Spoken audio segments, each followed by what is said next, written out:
नमस्कार दोस्तों, मैं हूं आपका दोस्त सुमित।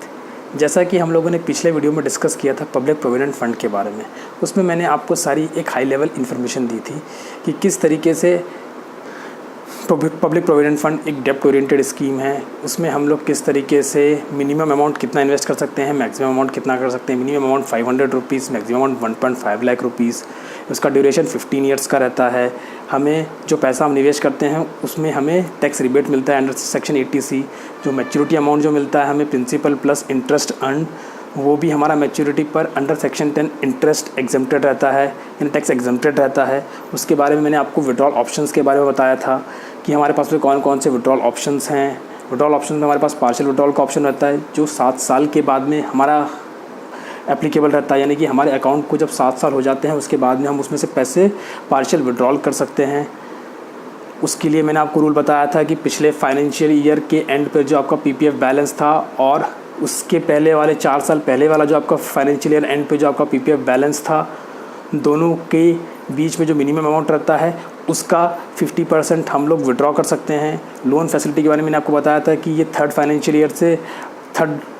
से फिफ्थ फाइनेंशियल ईयर तक आप लोन फैसिलिटी अवेल कर सकते हैं।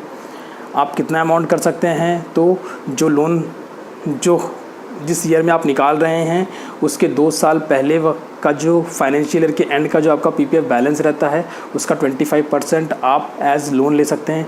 कितने इंटरेस्ट रेट पे ले सकते हैं, जो साल के लिए जो रेट ऑफ इंटरेस्ट पीपीएफ का है उसके ऊपर 2%, जैसे कि इस साल के लिए 7.6% है तो उस पर 2% प्लस करके 9.6% पर आप वो लोन ले सकते हैं। आपको उसको 36 मंथ में उसको रीपे करना रहता है। आप दूसरा लोन तब तक नहीं ले सकते जब तक कि आपने पहला लोन फुली रीपे ना कर दिया हो। प्री मैच्योर क्लोजर के लिए मैंने आपको कंडीशंस बताई थी कि एक्सेप्शनल कंडीशंस में ही आप प्री मैच्योर क्लोजर कर सकते हैं, दैट टू आफ्टर 5 ईयर्स। अब हम लोग इस वीडियो में बेसिकली क्या समझने की कोशिश करेंगे, ये तो अभी मैंने जस्ट एक शॉर्ट रिकैप लिया हमारे प्रीवियस वीडियो का।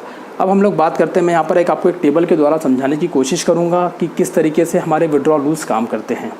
तो यहाँ पर देखिए कि ईयर 1 में आपका ओपनिंग बैलेंस 0 है, आपने 15,000 डिपॉजिट करे, आपको इंटरेस्ट मिला 1140। ये मैंने अभी 8.55% जो है इंटरेस्ट फ्लैट लिया है इस पीपीएफ बैलेंस के लिए कि हर साल जो है वो 8.55 इंटरेस्ट है। सो आपको पहले साल इंटरेस्ट मिला 1140, क्लोजिंग बैलेंस हुआ आपका 16,140, 16,040 रुपये हुआ। सेकेंड ईयर में आप आए, आपका क्लोजिंग बैलेंस जो था पिछले साल का वो आपका ओपनिंग बैलेंस बन जाता अगले साल का। आपने फिर 15,000 डिपॉजिट किया, आपको इंटरेस्ट मिला 2366, आपका क्लोजिंग बैलेंस हुआ 33,506। अब मैंने आपसे कहा था कि लोन फैसिलिटी आपकी 3rd to 5th financial year तक अवेलेबल रहती है, यानी कि 3rd फाइनेंशियल ईयर में आप एलिजिबल हैं लोन अवेल करने के लिए अगेंस्ट योर पीपीएफ अकाउंट। सो हम लोगों ने तीसरे साल में अमाउंट किया 15,000 रुपये, इंटरेस्ट अर्न कितना हुआ आपका टोटल 3687, आपका क्लोजिंग बैलेंस क्या हो गया 52,193। अब यहाँ पर एक चीज़ देखिए, मैंने आपसे कहा था कि लोन फैसिलिटी जब आप अवेल करते हैं तो आप जिस साल में आप हैं उसके पिछले साल का जो आपका क्लोजिंग बैलेंस है उसका 25% आप अवेल कर सकते हैं एज ए लोन। तो यहाँ पर देखिए पिछले साल यानी कि फर्स्ट ईयर का जो क्लोजिंग बैलेंस था उसका 25% आप अवेल कर सकते हैं। तो 16,140 रुपये का 25% 4035 आप अमाउंट अवेल कर सकते हैं अपना as a loan.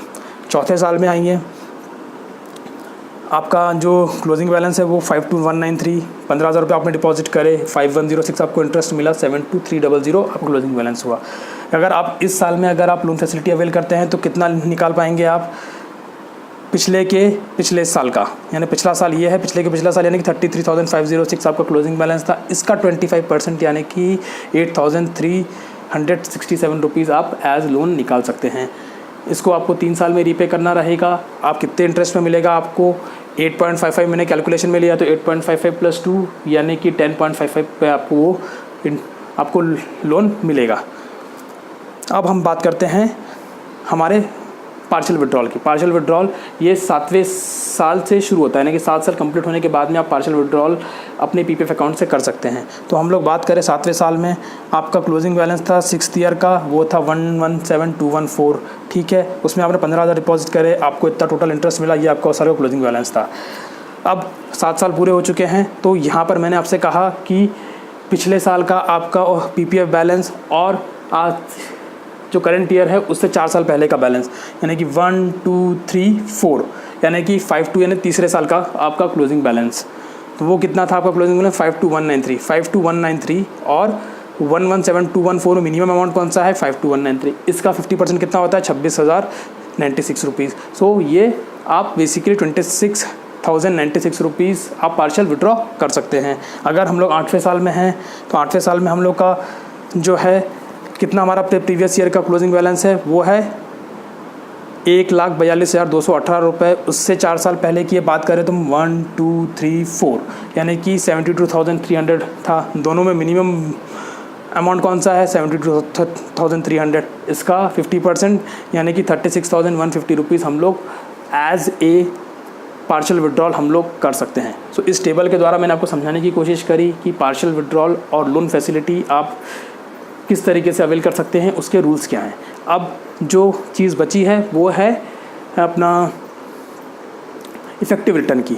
Effective return की बात मैं आपको इसलिए समझाने की कोशिश कर रहा हूँ कि जब भी आप सेक्शन 80C के अंतर्गत जब आप टैक्स रिबेट लेते हैं तो आपका इफ़ेक्टिव रिटर्न जो है वो बढ़ जाता है।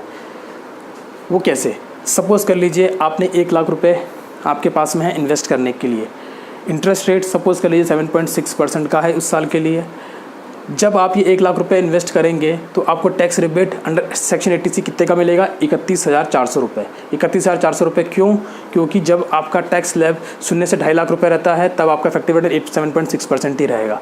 जब आपका टैक्स स्लैब 2.5 लाख से 5 लाख रुपये है तब आपका टैक्स रेट बनता है 5.1%। उस टाइम पे आपका इफेक्टिव रिटर्न 8.1% हो जाता है। कैलकुलेशन मैं आपको समझाऊंगा। जो तीसरा टैक्स स्लैब रहता है 5 लाख से 10 लाख रुपए तक की टैक्सेबल इनकम, उसमें आपका टैक्स रेट जो रहता है डेट इज़ 20.8%। जो थर्ड मोस्ट जो रहता है टॉप, अगर आप हाईएस्ट टैक्स स्लैब में आते हैं यानी कि 10 लाख रुपए से ऊपर की आपकी टैक्सेबल इनकम है तो आपका टैक्स रेट बनता है 31.4 और आपका इफेक्टिव रिटर्न बनेगा 11.04। अभी 11.04, 9.4, 8.1 कैसे आता है वो मैं आपको समझाता हूँ। अब मैंने आपसे कहा कि 7.6 गवर्नमेंट के द्वारा अनाउंस्ड है, देन फिर आपका इफेक्टिव रिटर्न कैसे ये हो रहा है तो देखिए। सपोज़ कर लीजिए आपने 1 लाख रुपए आपके पास में हैं, आप आपने इसको पीपीएफ में इन्वेस्ट करा 7.6% पर। 1 साल में आपका कितना इंटरेस्ट होगा? 7,600 रुपये। ठीक है, इस पर आप टैक्स रिबेट कितने अमाउंट का लेंगे? सपोज़ कर लीजिए आप हाईएस्ट टैक्स स्लैब में आते हैं तो आप कितने रुपये पर टैक्स बचाएंगे? वो है 31,400 रुपीज़। ओके, 1 लाख का आपका 31.4% कितना होता है? 31,400 रुपीज़ आपका टैक्स बचेगा। सपोज़ कर लीजिए आपने पीपीएफ में इन्वेस्ट नहीं करा, आपने इसको as a taxable income show करा, तो उस केस में यह है कि आपको 31,400 रुपये टैक्स भरना पड़ेगा। अब इसका देखिए, अगर सपोज़ कर लीजिए आपने पीपीएफ में इन्वेस्ट नहीं करा है, सो आपको 7,600 रुपीज़ इंटरेस्ट अर्न करने के लिए कितना रेट ऑफ रिटर्न चाहिए रहेगा? तो वही मैंने आपको समझाने की कोशिश करी कि 1 लाख में से अगर आप 31,400 माइनस करते हैं सो ये आपका आता है 68,600 रुपीज़, ये आपका आता है। ठीक है, ये 68,000 रुपीज़ को आप जो है ये आपका इंटरेस्ट रेट है, ये आपका इंटरेस्ट अमाउंट है। सो बेसिकली आपका यहाँ पर एक्स की वैल्यू आती है 11.04%, यानी कि 68,600 रुपीज़ पर जब आपको इंटरेस्ट रेट 11.04% मिलेगा तब जाकर आपको 7,600 रुपये इंटरेस्ट मिलेगा। सो इस तरीके से मैंने आपको समझाने की कोशिश करी कि आपका इफेक्टिव रिटर्न जो है, जो ऑन पेपर 7.6% दिख रहा है, लेकिन चूंकि आपने 80C का रिबेट लिया है इसलिए आपका इफेक्टिव रेट ऑफ रिटर्न जो है वो 11.04% बनता है। तो इस तरीके से मैंने आपको समझाने की कोशिश करी कि आपका इफेक्टिव रिटर्न किस तरीके से काम करता है। साथ ही साथ मैंने आपको पार्शियल विड्रॉल और लोन फैसिलिटी के वीडियोस भी आपको रूल्स भी आपको समझाने की कोशिश करी।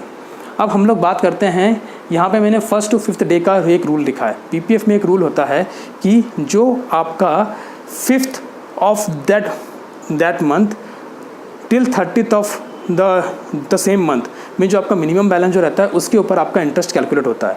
यानी कि 5th of month to last day of that month में जो आपका मिनिमम बैलेंस रहेगा उसके ऊपर आपको इंटरेस्ट मिलता है। तो मैं आपको ये कहना चाह रहा हूँ कि जो भी आप हर महीने आप पैसे अपने पीपीएफ में इन्वेस्ट करते हैं उसको 1 से 5 तारीख के बीच में कीजिए।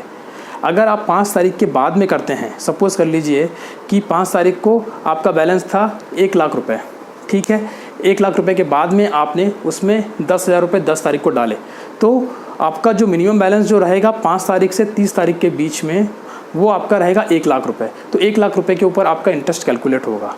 वही चीज़ अगर आप 1 से 5 तारीख के बीच में करेंगे तो आपका जो बैलेंस जो रहेगा वो 1,10,000 रहेगा, 1,10,000 रुपये पर आपको इंटरेस्ट मिलेगा। सो ये एक रूल है जिसका आप हमेशा ध्यान रखिए कि पीपीएफ में इन्वेस्ट करते वक्त आप हर महीने की 1 से 5 तारीख के बीच में इन्वेस्ट करें। अगर आपके पास में कैपेसिटी है कि आप लमसम अमाउंट इन्वेस्ट कर सकते हैं तो उसको फाइनेंशियल ईयर के स्टार्ट में अप्रैल के महीने में ही 1 तारीख से 5 तारीख के बीच में इन्वेस्ट कर दीजिए, तो आपको साल भर का आपको इंटरेस्ट मिलता है। लेकिन अगर आप मंथली भी करते हैं एसआईपी की तरह तो भी कोई दिक्कत नहीं है। बस ये है कि एक चीज़ का ध्यान रखिए कि 1 तारीख से 5 तारीख तक आप उसको इन्वेस्ट ज़रूर कर दीजिए। मैं इसलिए इस चीज़ पे जोर दे रहा हूँ क्योंकि जब आप पैसे को आप लॉन्ग टर्म के लिए इन्वेस्ट करते हो अपना, तो छोटा छोटा अमाउंट भी आपका जब आपका मैच्योरिटी पर आपको बड़ा मिलता है। सो जस्ट ये है कि ये एक रूल का ध्यान रखिए कि 1 से 5 तारीख के बीच में आप पीपीएफ में आप इन्वेस्ट करिए। 5th to 30th का बीच में जो आपका लोएस्ट मिनिमम बैलेंस रहता है उसके ऊपर आपका इंटरेस्ट कैलकुलेट होता है। सो इस तरीके से मैंने आपको पूरा समझाने की कोशिश करी कि पीपीएफ बैलेंस किस तरीके से काम करता है। इसमें आपको ये है कि सारी डिटेल्स मैंने आपको पहले वीडियो में दी, सेकंड वीडियो में मैंने उन रूल्स को टेबल के द्वारा समझाया। मैंने आपको समझाया कि अगर आप एटीसी के अंदर रिबेट ले रहे हैं तो आप किस तरीके से आपका इफेक्टिव रेट ऑफ रिटर्न रहता है।